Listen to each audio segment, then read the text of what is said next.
Hi, thanks for joining me. Jerrel here. It's nice to see you again. This video is for anyone who's interested in the process of creating video games, creating art, whether that is through visual art, music, or anything that's like that, or if you simply just enjoy this stuff and you like hearing about the behind-the-scenes process and the work that goes into this stuff. In this video, I'm going to share two of the custom instruments that I've built for my game soundtracks. I generally try to use as many acoustic instruments as possible, depending on the game that I'm working on, and if I need an instrument that I don't have, in general, if I can, I'll try to make that instrument myself. So you may be familiar with the idea of taking materials and combining them together to make something. One of the most important skills that you will have, that you need to develop over time, and this is an ability which you will need to constantly keep improving as you develop as an artist, a developer, a programmer, is the ability to take something, to take a concept and turn it into reality. Take an idea that only exists in your mind and forge it into something that exists in the real world. How you do this involves using any numerous tools, any variety of tools that are available to you, and any materials. If you have ever played a video game before, you may be familiar with the concept of taking materials and putting those materials together in order to create something. This doesn't mean that you are just copying and pasting other things. It means understanding the resources that are available to you and how to use those resources in order to make something exist, in order to bring something into existence. Here's the first instrument that I will share with you. This is a special banjo. Now, what makes this one so funny and interesting is that this is the body of a mandolin with the neck of a banjo. I will play this for you in just a moment. But these historically have existed in the past, although they are extremely rare. They are correctly referred to as a wood-bodied banjo. There is a company out there named Goldtone. I own a number of their instruments, and they make very interesting niche instruments at great quality. They offer a wood-bodied banjo, but I could not justify spending the money on that instrument as I really only need it for one game soundtrack, which is Grandpa's playing banjo in space. Otherwise, I don't need this instrument for other soundtracks, even though I can use it. So instead of spending the money on that instrument, I decided to build a wood body banjo myself. Let's hear what this sounds like.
I hope you enjoyed that sound sample.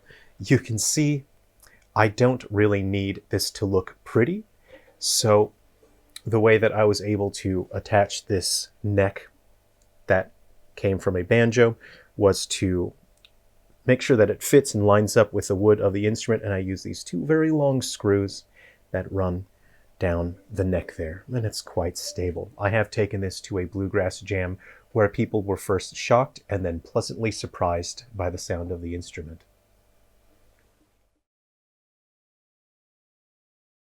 Next, we'll take a look at an electric banjo. Now, again, this is a type of instrument that is extremely rare. What I had here were parts of an electric guitar, which is from a cheaper entry-level guitar that a friend was going to throw away, and he asked me if I would like to have it for the parts. So I said yes. This neck comes from a banjo that I've owned for about 20 years. It was always a very bad quality banjo. It was damaged, warped, and over the years I could never get it to be playable, to feel right, for the intonation to be right. It was always just no good. So when working on the soundtrack for Grandpa's Playing Banjo in Space, I decided I needed an instrument with a very specific sound. I wanted an electric banjo so I could bring variety and something interesting, something unique to the soundtrack. There were no instruments available to me to achieve this, so I created this concept in my mind. I assessed the materials that were available to me, and I determined which tools and which approach I needed to take in order to bring those resources together to create something new that fit my vision. And this is the vision that I had, the concept that I wanted to bring into reality. Now, the Gold Tone brand does have a couple different models of electric banjo, but again, I could not justify paying the price tag for those instruments for just what amounts to one soundtrack. So I was able to build this, and I'll share the sound sample with you now.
I hope you enjoyed that. Now, something to keep in mind when you are creating, when you are putting things together, is you should always strive for an elegant solution. Your solutions should feel seamless and effortless, and they should flow, and they shouldn't be a struggle. But sometimes you will have to recognize when you just don't have the time or the luxury of an elegant solution, and so you will have to come up with solutions that are functional, that are stable, though they are not necessarily pretty.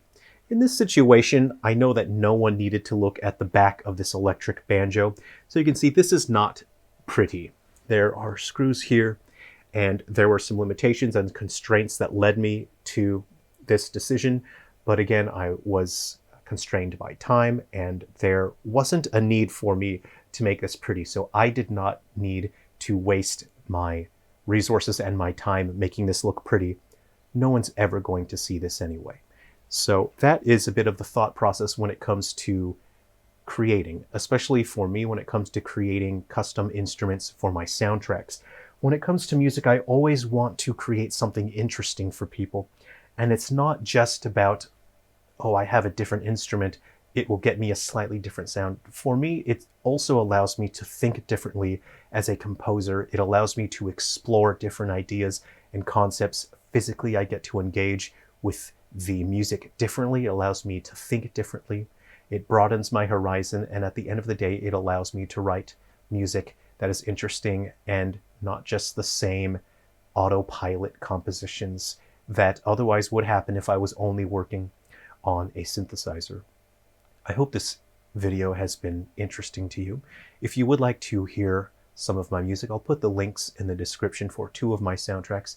You can listen to them on Bandcamp totally for free, or if you would like to purchase them to put on your iRiver or your Zune, you can purchase them if you'd like.